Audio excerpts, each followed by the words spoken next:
ಅನ್ವಯ ವೈಜ್ಞಾನಿಕ ಮನೋಭಾವನೆ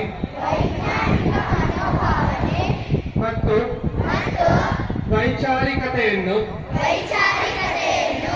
ಬೆಳೆಸಿಕೊಳ್ಳುತ್ತೇನೆ. ನಾನು ಪ್ರಶ್ನೆ ಮಾಡದೆ ಯಾವುದೇ ತರ್ಕ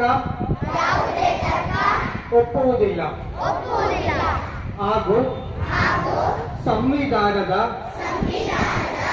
ಮೂಲಭೂತ ಕರ್ತವ್ಯದ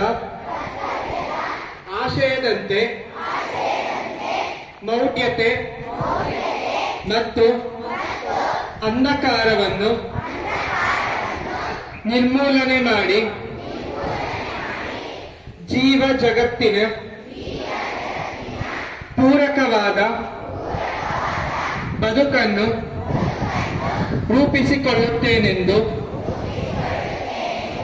ಈ ಮೂಲಕ ರಾಷ್ಟ್ರೀಯ ವಿಜ್ಞಾನ ದಿನ ಪ್ರತಿಜ್ಞೆ ಮಾಡುತ್ತಿದ್ದೇನೆ. ಜೈ ಭಾರತ, ಜೈ ಕರ್ನಾಟಕ, ಜೈ ಸಂವಿಧಾನ, ಜೈ ವಿಜ್ಞಾನ.